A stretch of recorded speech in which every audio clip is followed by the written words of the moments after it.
Okay, welcome everyone. We begin this as usual by acknowledging the traditional custodians of the land on which our Monash University Australian campuses stand and pay our respects to their elders, past, present, and emerging. Once again, thank you and welcome every one of you to attend our second last seminar of the Center for Global Leadership seminar series. And today we are going to have very pleased to have our new colleague, Kathy Sun, a senior lecturer in the Department of Management. We're going to join us to share about her recent research on relationships things in the servant leadership. I just briefly introduce Kathy right now. So Kathy is graduated from the University of Illinois at Chicago. Her research focuses on the relationships between leaders and followers and the emotions and cognitions involved in the interpersonal interactions in the workplace. Her recent work explores how servant leadership impacts followers' feelings and behaviors. And these studies has been financially supported by the Greenleaf Center of Servant Leadership for 3 times. Today, she is going to share some of her findings about employees' emotions to servant leadership. So the topic today of her presentation is, are servant leaders always appreciated by their subordinates? An exploration of relational attributions of a comparative thinking. Without further ado, please join me to welcome Kathy and pass on the time to Kathy. Thank you, Herman. Let me share the screen first.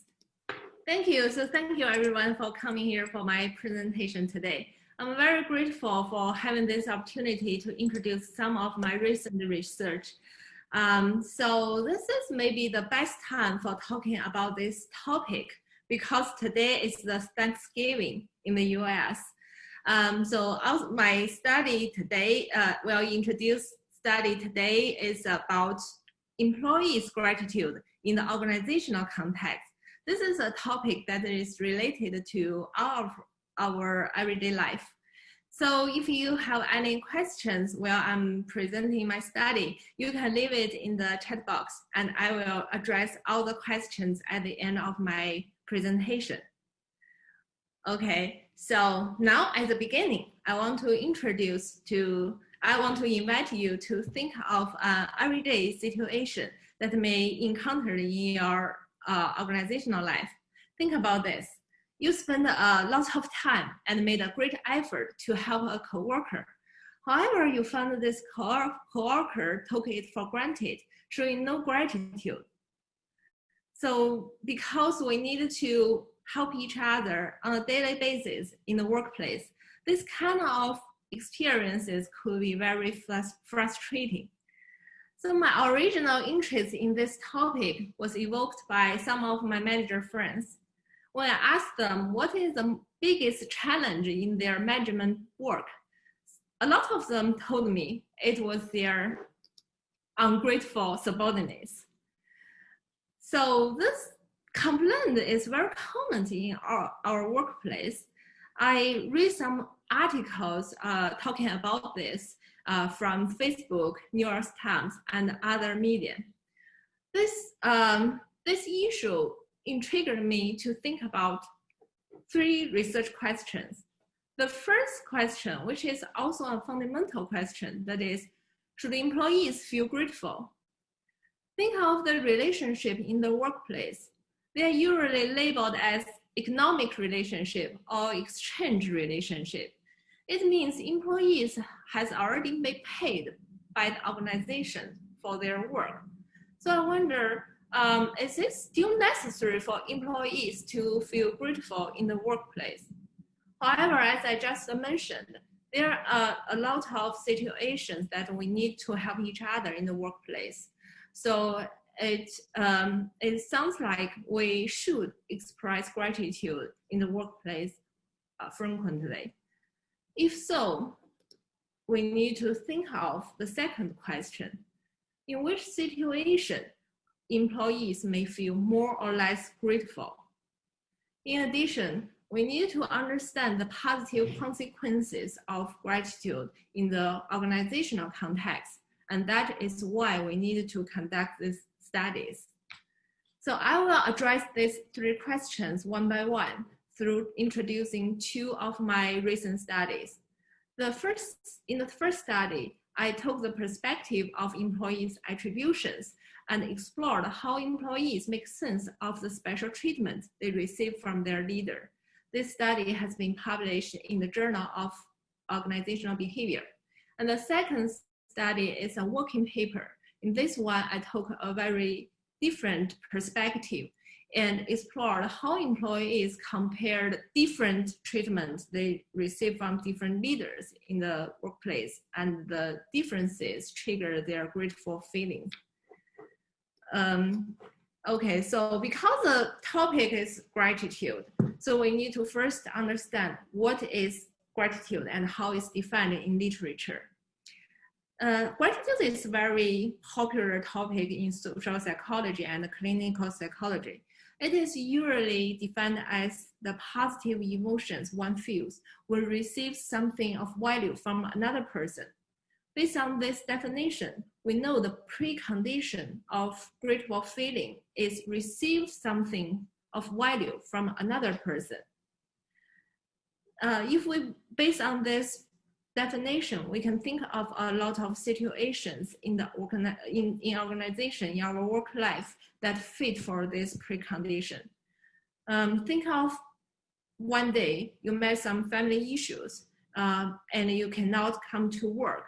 You could be very grateful for the coworker who helped you to finish your work responsibilities. So there are tons of opportunities like this for us to feel grateful in the workplace. Because I'm interested in leaders' role in evoking employees' grateful feelings. So in my study, I took a very salient condition that is related to employees' leader, and that is servant leadership. Servant leadership is a very unique leadership style because servant leaders consider themselves as a servant first. They prioritize their subordinates' needs and self-interest before their own. They listen to their followers and help their followers to achieve their career goal. They even provide emotional help to their followers. So because servant leaders consider their employees' needs and self-interest is very different from other leadership style. If you are interested in this topic, I refer you to read a recent review article by Eva et al. And 2019. This is also a research outcome of Monash Business School. Okay, now we understand what is servant leadership. Because servant leaders are so generous to provide help to their subordinates, we may think that servant leaders' subordinates may feel grateful for this generous help and support from their leader. However, that is not always the case. In some situations, employee may not feel servant leadership is grateful, and sometimes they may feel burdened.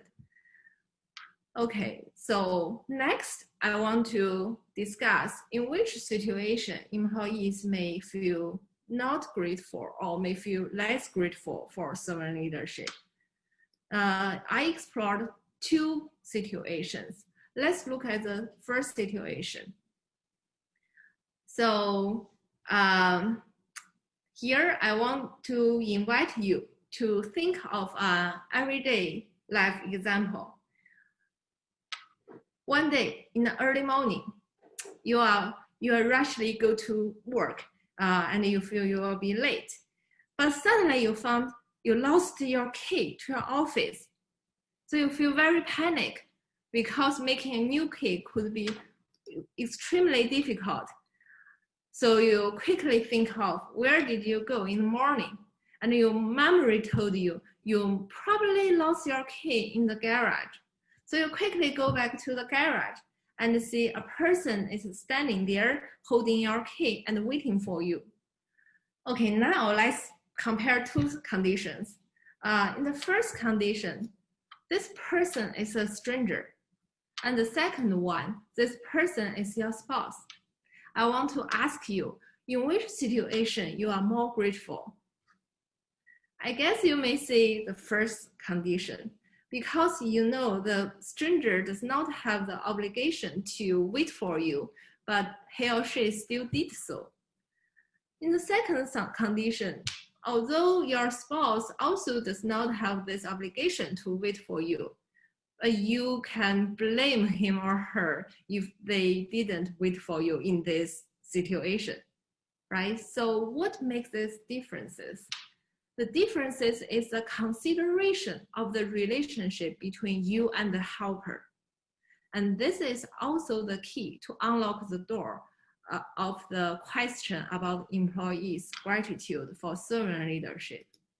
And this key is called relational attribution.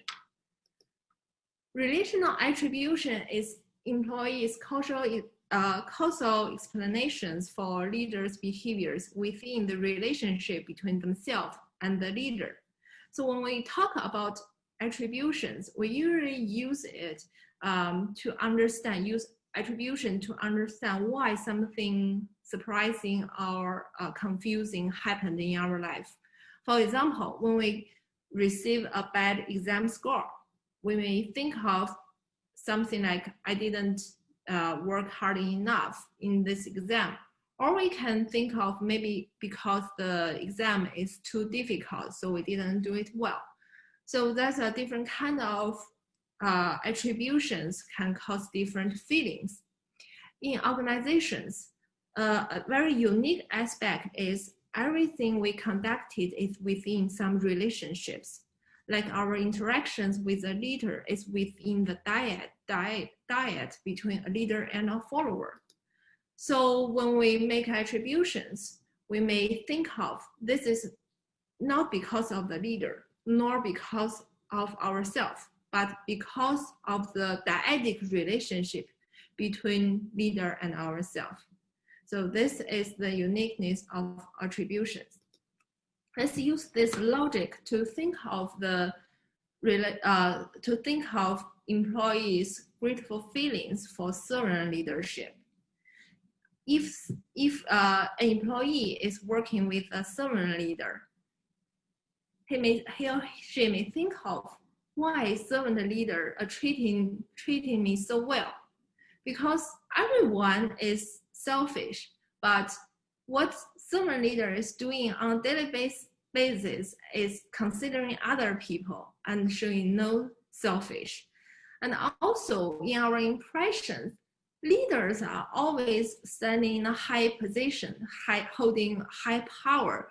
So in a lot of situations, they just focus on performance and profit, but do not consider every employee's unique needs or interests. So in this situation, if employees consider the treatment, the special treatment they receive from the servant leader, is because of their relationship. Leaders have high expectations for them to pay back this favorable treatment. So they may feel stressful or feel indebted, but they can, if so, they cannot feel very grateful. But if they do not think this special treatment is because of the relationship, they may feel very grateful for servant leadership. So this is, I want to test it in the first study, and the model is like this. Okay, now let's look at the second condition, the second situation. Let's do a small experiment together. Now I want you to look at these two figures. So both figures have an orange circle in the middle, surrounded by some gray circles, right? So I want to ask you, which orange circle is bigger? the one on the left or the one on the right? Actually, these two orange circles are exactly the same. This is a classic experiment in cognitive psychology.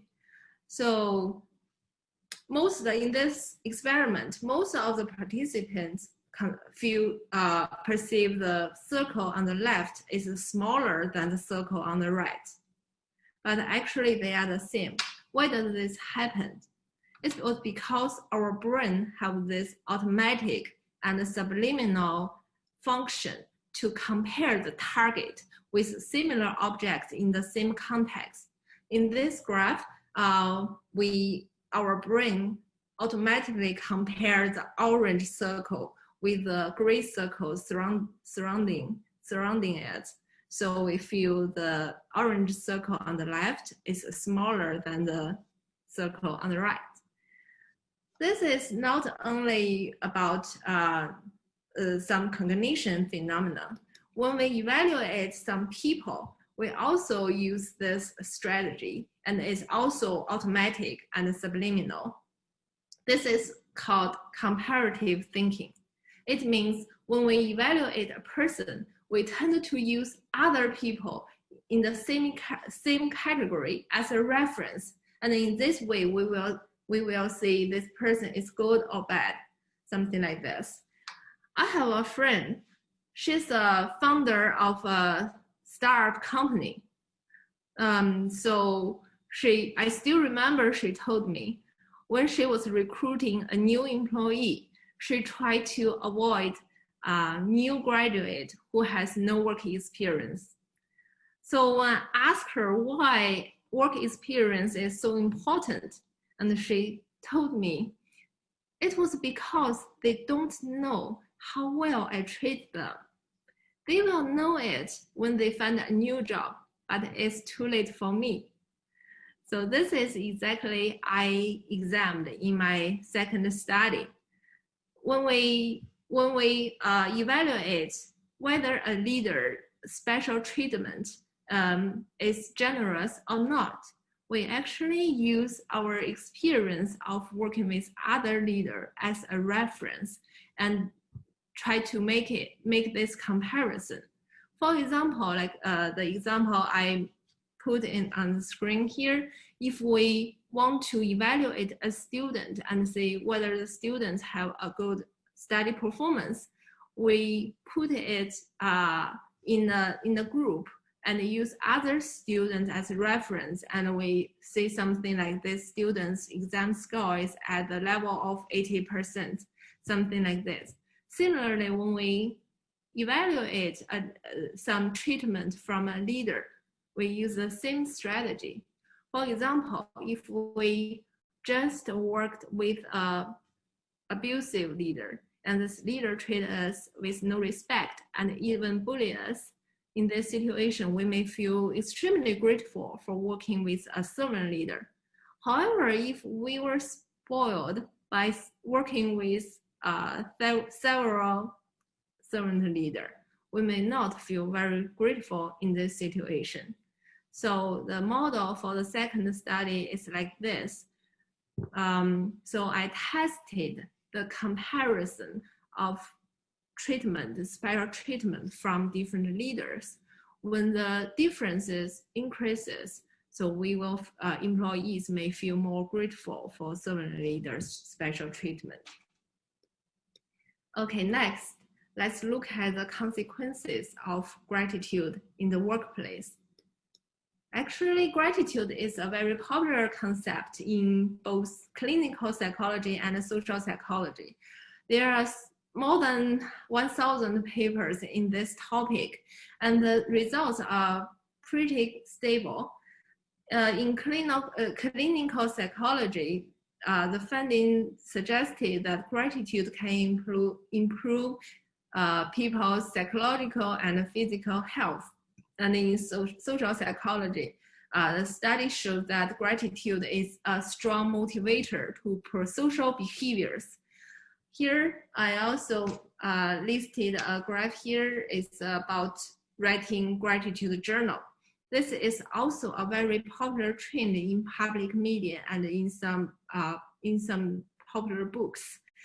It means it suggests people to write something they feel grateful on a daily basis. And a lot of results shows that this is a very effective way to enhance psychological well-being. I'm also a supporter of this method, and I do it frequently. However, I found that people are very likely to feel grateful for something happened in their life, like with their friends, with families, like this. However, they are rarely to think about the grateful things happening in the workplace. So in my study, I focus on the positive consequences of employee gratitude in the organizational context. In my first study, I tested interpersonal organizational citizenship behavior, OCBI, as an outcome because it indicated a person's prosocial behaviors in the work context. Simply speaking, you can think it as a helping behavior that goes beyond the job description or task performance and happened in the workplace. In my second study, I directly tested helping behavior as an outcome, and it is similar to OCBI. In the second study, I also tested employees' work engagement as an outcome. It means this concept indicated the extent to which employees invest all of their psychological energies into their work. So because gratitude feeling can enhance a person's well-being. So in this situation, people may have a better state in their work and more engaged into their work. In addition, I also tested a distal outcome, which is upward voice. Upward voice is the communication by employee about some issues or suggestions in the workplace to their upper level management. So in this study, I'm thinking of when employees feel grateful and engaged in prosocial behaviors, they may have more opportunities to collect some issues and make suggestions for not only for themselves, but also for people in the workplace. So in this situation, they may have this prosocial motivation to make upward voice to the upper level management. Okay, let's summarize the model I tested in these two studies. In study one, I treat relational attributions as a moderator on the relationship between servant leadership and gratitude. And then I hypothesized that gratitude is positively related to OCBI and then to upward voice. In my second study, I tested the differences between the treatment from different leaders. The more differences, the higher gratitude. So I also tested two outcomes, which are helping coworkers and work engagement. Now let's look at how I tested these two models. In study one, I recruited 187 social workers from a large district in China. I asked them to finish a series of surveys. The initial survey is a bit long survey. It included some basic information of this employee, and also I measured servant leadership and relational attributions. So for measuring servant leadership, I asked them to read their immediate leader on some statements such as my leader puts my best interest ahead of his or her own. And immediately after measuring servant leadership, I asked the participant to think of why did their leaders treat them in this way, in the way they just answered. So in this one, I asked them to read, I measured to what extent they rely on relational attributions to interpret leaders' favorable treatment. Then I conducted some daily survey in 2 weeks, every day during 10 days. There are 2 daily surveys. One is measured at noon, and in the first survey, I measured employees' gratitude. Then in the second survey, I measured their OCBI. The reason of measuring gratitude in a daily survey is because this emotion is fleeting. So if we only ask our participants once on this emotion, the results may be biased by their feelings when they completing the survey. So I use this experience sampling strategy to measure this changeable feelings across 10 days and use the average level of gratitude to represent this employee's average gratitude in the workplace. Also, similarly, for measuring helping behaviors like OCBI, because that's not always happens on a daily basis. Sometimes people may help others more on some days and less on other days. So I use the average level of OCBI as the indicator in this study. After the daily survey, I also invite the employee's leader to complete a leader survey. And in this one, I ask the leader to what extent this employee make upward voice to them. Okay, this is a method for study 1. For the results, the moderating role of relational attributions on servant leadership and gratitude is supported, and this is a negative moderation effect. Then the positive effect of gratitude to OCBI and then to upward voice are also supported. Let's look at the interaction effect.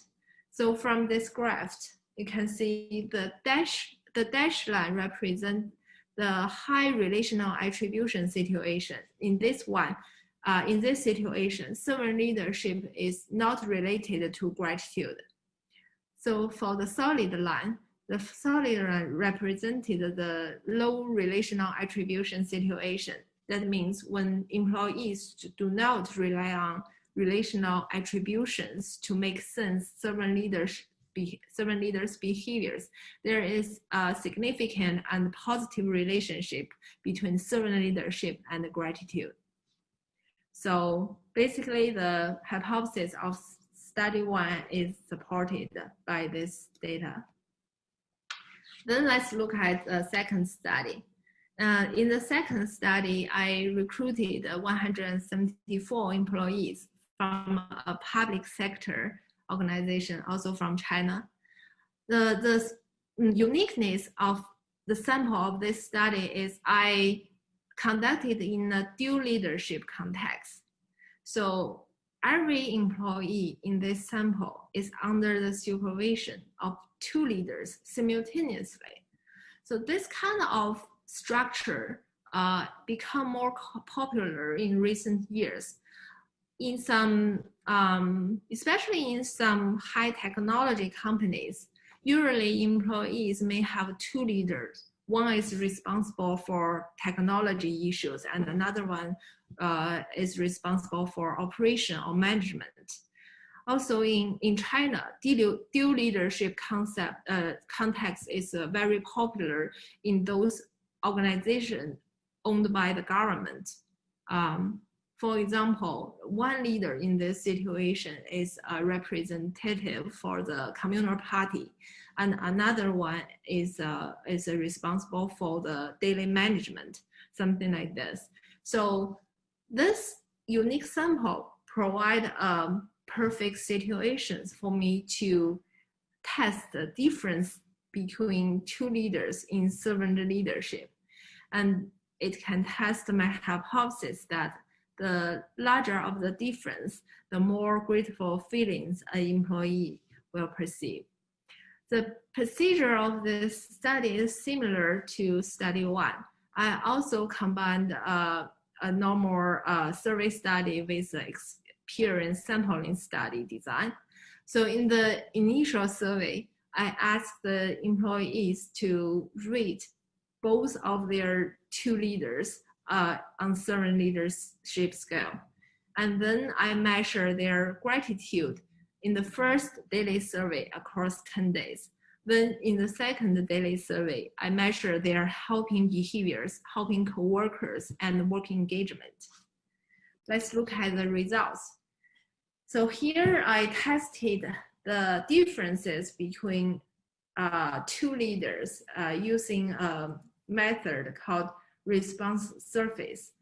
So here I tested a contrast effect, and I will discuss the details in my next slide.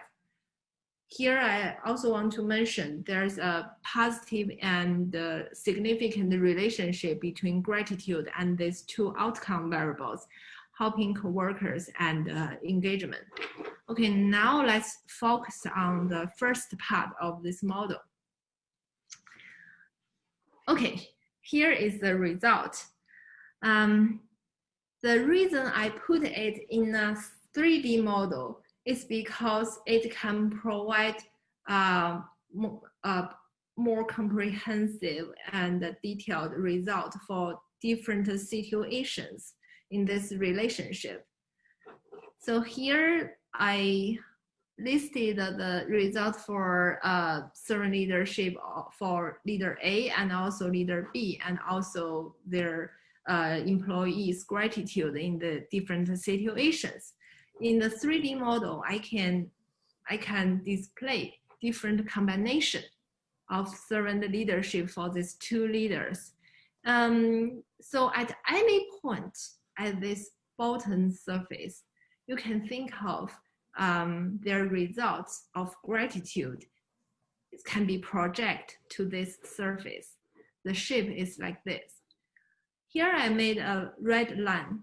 It's from the lowest level of servant leadership for leader A, and the highest level of servant leader for leader B. From here to the opposite, that is the highest level of leader A and the lowest level of leader B. So across this red line, it captured different situations, from the largest difference to the minimal difference, and then to the other situation of the large difference. Okay, let's think of if we project this red line onto this surface. What is the shape of this surface? It is look like this. So the red line is also called incongruence line. It represented the differences from very big to very small and then to very big. And you can see the employees' gratitude, feelings of gratitude also from the highest level to the lowest level and then to the highest level. It means that when the differences of servant leadership for these two leaders is at the highest level, the left point and the right point, employees may feel the highest level of gratitude. However, in the middle, here in the middle, when there is no difference between these two leaders in servant leadership, employees' gratitude is at the lowest level. Okay, so this may be, if this is the first time you look at the results for this method, this may be a little bit complex, but I can address any question at the end if you have some questions about this result. Okay, so now I want to summarize what I found in these two studies. In study one, I found employees have less grateful feelings when they make more relational attributions for servant leadership. So relational attributions act as a moderator in this relationship. In the second study, I found employees perceive more feelings of gratitude when there is a larger difference of two leaders in servant leadership. Talking about the consequences of gratitude, from the results of study 1 and study 2, I found employees' feelings of gratitude in their daily work is positively related to their prosocial behaviors. So the prosocial behaviors including helping coworkers and upward voice. And also I found it is positively related to work engagement. That is my finding. Okay, so these two studies have something that can contribute to the existing literature. So I think the first contribution is that this may be one of the first attempts to investigate employee gratitude in an organizational context. Although we have so many studies in social psychology and clinical psychology, the studies in organizational context about gratitude is very limited. However, as I mentioned in the beginning, leaders care about employees' gratitude in a great deal. When they feel that their subordinates are ungrateful, they may feel frustrated and demotivated. So that is something we need to do more exploration in the organizational context, because there are so many interpersonal interactions happening in the work context on a daily basis. Also in this study, I explored leaders' role in cultivating employees' gratitude. We know gratitude is positively related to some positive behaviors, such as prosocial behaviors and better working engagement. So we also need to know how leaders can cultivate this gratitude feelings in the workplace. That is another contribution of this study. Also, I integrated some theories in social psychology and some leadership theory. Because those social psychology theories can help us to explore some nuances that happened in the organization, in the workplace, which is very helpful. The last one, I provided some empirical evidence for the powerful effect of employee gratitude in organizational context. So what's the practical implications of these studies? I think these studies can give managers a lot of important information in their daily management. The first one is to help managers to manage their expectations when they engage in servant leadership. So for servant leaders, they actually did a lot of extra work in their daily management work. Think about is how difficult they should do to consider every single employee's special needs and self-interest, and try to find the resource to help them. That's a lot of work, and they also need to do as other leaders are doing to improve the performance and improve the profit. So if they feel their hard work is not be appreciated by their subordinates, that is something that may demotivate them in their management. But our study shows that the employees' gratefulness for servant leadership is actually conditional. So leaders need to know those conditions and think about how to manage those different conditions. Also, this study emphasized the important role of leaders to cultivate gratitude and to cultivate a gratitude culture in the work group, and it shows the positive outcome of employee gratitude. So I hope practitioners can think of this in their daily practice and try to cultivate a gratitude culture in their organization. Okay, that's everything in my slides, and I'm very happy to answer any questions. Sure. Once again, thank you so much, Kathy. This is a quite interesting and inspiring information and translate into the actual some practices for us to learn as well. Now, I got two questions here. I don't know whether you're able to see them. One is actually about in relation to your aim for employees to rate their leaders. How do you ensure the rating is creditable and honest, since there could be fear of threats and whatever if employees were asked to rate their leaders with a lower score? That's the first question. The second question relates to the study 2. You have to separate the leaders as independent variables. So what if there is a large divergence in terms of the scores between the two leaders? Would this not impact your findings? Question. Why don't you do question 1 first? It's about how you can be sure the weighting is honest and creditable, because there may be a fear of threat or some sort of repercussion if they don't weight their leader good. Thank you for this question. I think this is a research method question. So for all my studies, I needed to confirm that all the responses are anonymous.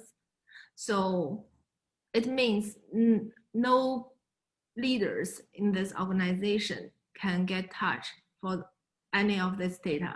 They don't know what is the employees' response and how did the employees rated them. So I am acting as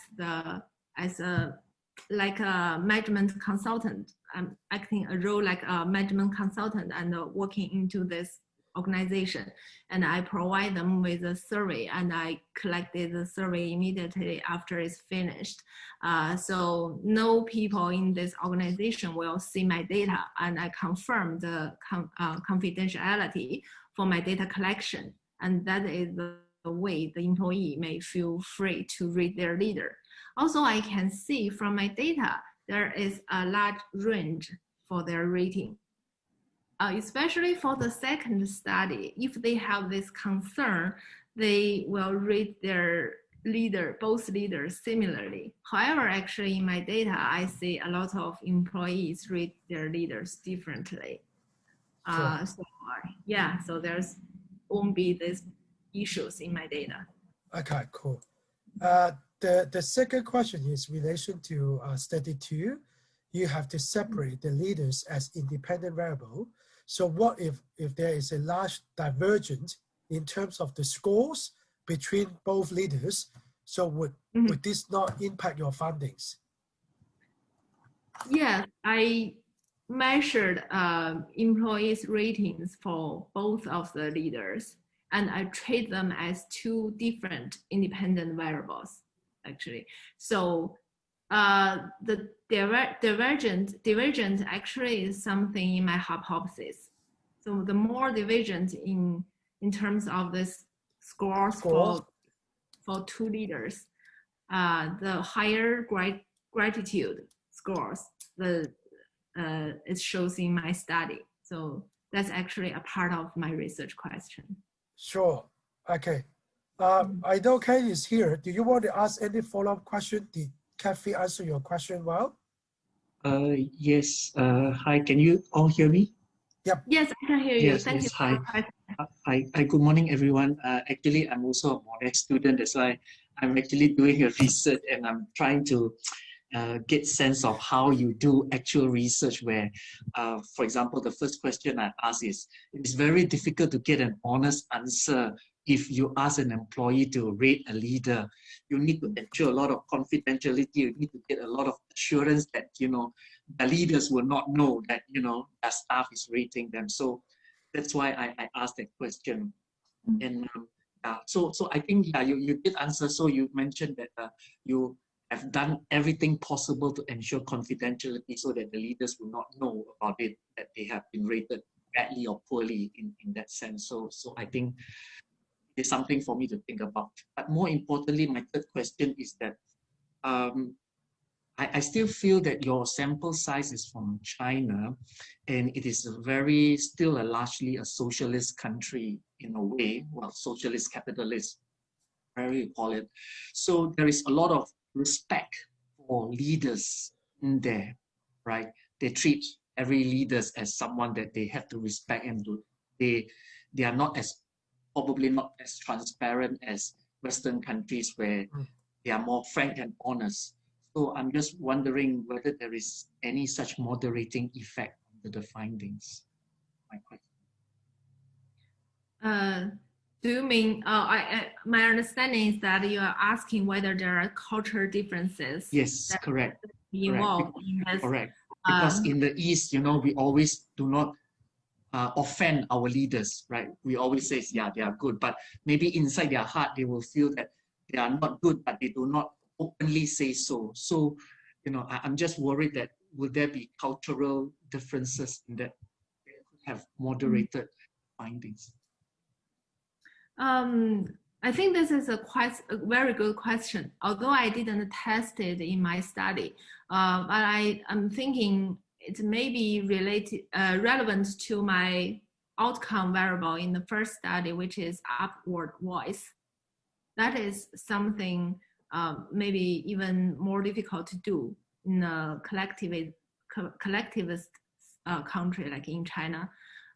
So that's also something I want to address in my study, that when people feel grateful, they are more willing to help other people. And if this upward voice is made on behalf of other employees, they may get through those hurdles and do it anyway. So maybe in collectivist country, this kind of behavior is even harder to do. But still, it's not easy to do it in the Western country. But maybe this is something that can show some cultural differences. But however, we have collected data for servant leadership from different contexts. We collected data from China, from the US, and from Singapore, and from European countries. And we didn't find a big difference in I'm just talking about servant leadership. And didn't find a big difference in the results of servant leadership among those countries.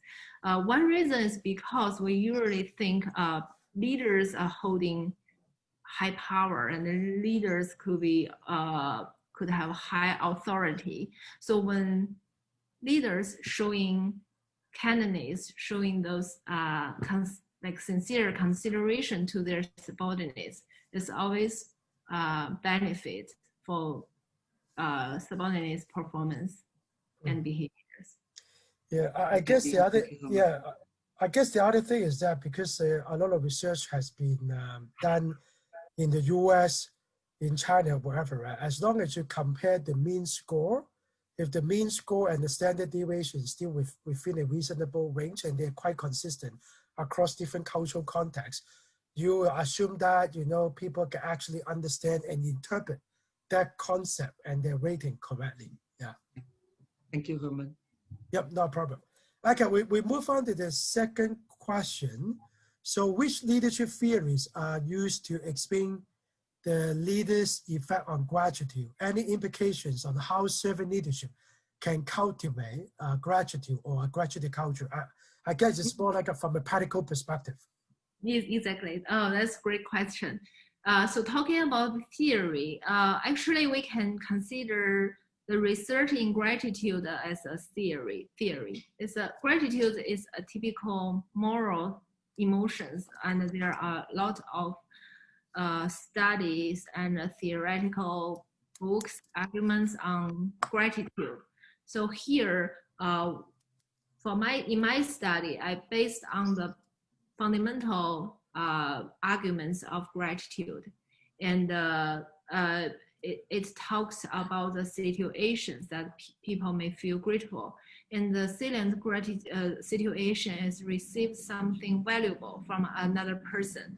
So there are some conditions, preconditions there. Firstly, the person should feel what they received as valuable.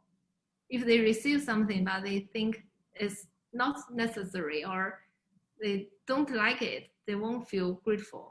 Also, it should from another person's intentional given something of this of value.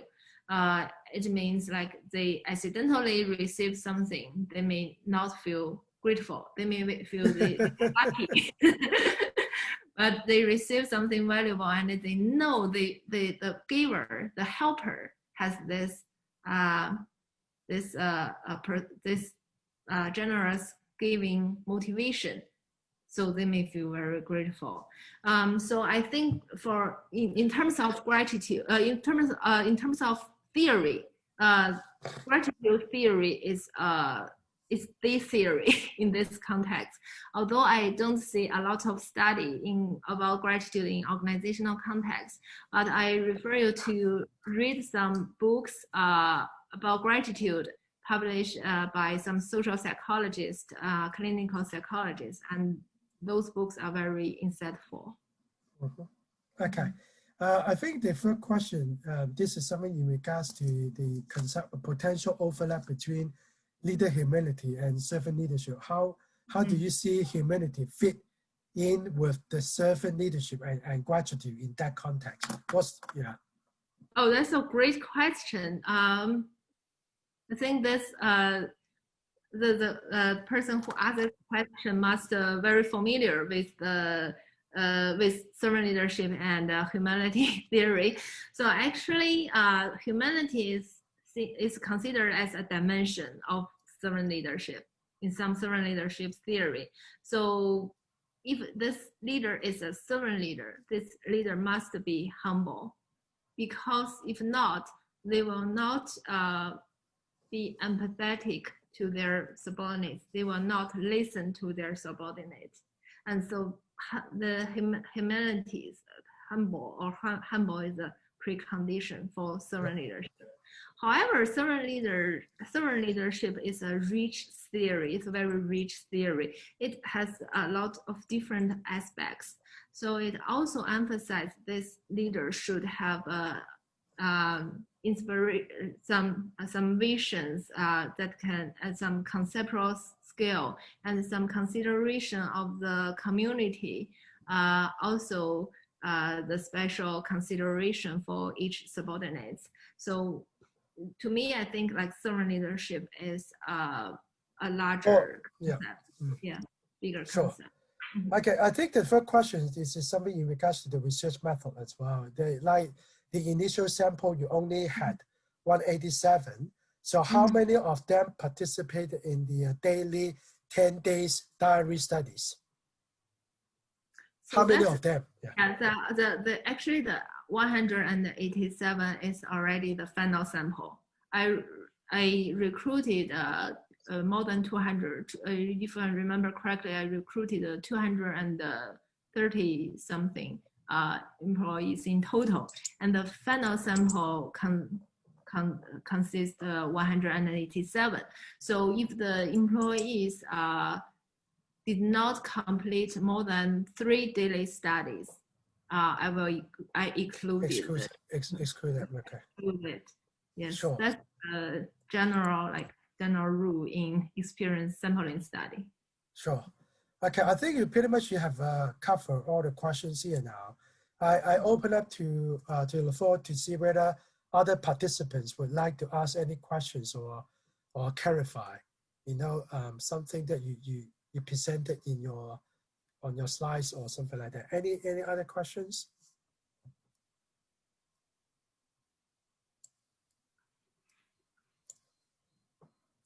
Yeah. Maybe I can ask the questions here. Kathy, you sort of at the very first beginning, you touch on the idea about whether someone feel obligated to say gratitude, like from a social exchange perspective, whether this is kind of like a give and take. For example, both leaders and followers, they may doing some sort of attribution towards each other, right? I think that whether your intention to do something for me, would that be self-serving or really good for me? On the other hand, the subordinate may also, the leader may also attribute to the followers how you return upward voice, whether you want to do impression management towards me, you got something behind, you want to get promotion or something like that. So how we can actually draw the line between actually a sense of obligation or from something about truthful to the gratitude, right? Because you are my leader, you are supposed to do that. Why I have to say thank you then? You got the job, you pay for it, right? So how is going to draw that line in between that?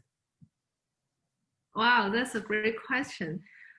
So actually, I think what I want to emphasize in my study is there are individual differences. The different individual differences reflected in different aspects. For example, whether this leader's behavior is an obligation or is some good is because of some good intention. That really depends on this employees. Depends on a lot of different aspects of this employee. For example, whether this employee is a grateful person themselves. There's individual differences in gratitude for different employees. Also, as I explored in my first study, like how this employee interpret leaders' behaviors is very different.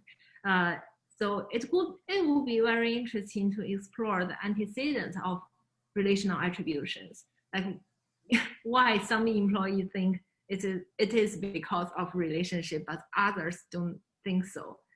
And also, I think it depends on employees' experiences. Like if the employee have never been treated well, so they may think every good treatment they received from the leader is because of take it for granted, right? Yeah. It's not obligation, it's something very valuable. Because what I found, right, in that way, to me, it's more important about whether I look at it as this is part of your job, you have to do it. For example, you have to provide me with the relevant information to fulfill my work role. If I don't want to do it, so definitely it's something wrong with your leadership. I don't expect that it's something that I always have to say thank you to you, but you know, this is kind of like whether you do something more for me, is go beyond the job, for my family or for something, then I don't expect as a part of the job in the work context, then definitely I will feel more grateful. But other than that, it's kind of like a general courtesy. I would say thank you for whatever someone to do something for you. So that's why I don't know how would we see that threshold, whether this is like a general courtesy of saying thank you, or you really go beyond, you have a strong tendency to do something more as a way to express your gratitude. You know what I'm saying? I think you mentioned many important points in this comment. So one point I think I interpret from your comments is that actually not all the employees want special treatment. That is something has been explored in leader-member exchange studies. Not all the employees want to have a relationship with the leader. Also, some employees may think there's no necessary to receive this special consideration from their leader because it sounds very stressful for some people. They have to do more job back, right? Exactly. Yeah, they don't want to do that, and they just treat their, as you said, they treat their job as a way to support their family. This is just a job. They don't want to invest more in this job. So this is related to this employee's expectations to their job. regarding the threshold, you mentioned threshold, like there's threshold for. Yeah, I think it's sort of maybe something. I think you have already touched on it because eventually they turn it into a behavior to do something back to the supervisor as a way to express their gratitude. I think I got an idea. So maybe I let other people ask the question. Koya, do you have any question, or other colleagues, do you have other questions? Nothing from me, Herman, thanks. Kathy, that was a great presentation. They have a very calm and relaxed and nice presentation style, so well done. I think there are some questions in the Q&A though. I think there might be some new ones there.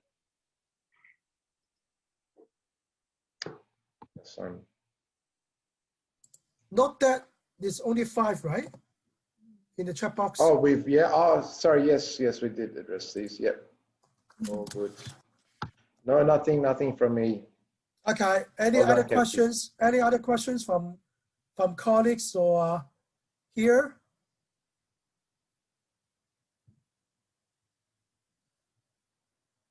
Okay, if not, once again, I just want to say thank you to Kathy for sharing with us your recent research about the role of gratitude in the dialectic relationship between supervisor and subordinate, and share with us some insight what we can do to cultivate that gratitude culture in the workplace. So once again, thank you so much, Kathy, and thank you every one of you to attend this webinar. Again, this is the second last. We got one more that will be on the 4th of December. So probably maybe I let KK to do a bit of promotion here. Well, it's the speaker sort of speaks for himself. It's Professor Simon Resterborg, who's based at the University of Illinois. He'll be talking about his program of research on abusive supervision. So don't miss that one. He's among the world leading authorities in that subject area. And yeah, it should be an awesome presentation. That's all from me. So definitely, we are looking forward to attending the last seminar in 2020. We always, have a very rich program for, people from all over the world and come to share their research and insights with us. Once again, thank you so much. Thank you for everyone for attending this. I'm looking forward to seeing you guys very soon. Thanks, Herman. Thanks, Kathy. Okay, thank you, Kathy. Okay, bye. See ya. Bye, everyone. Bye, everyone.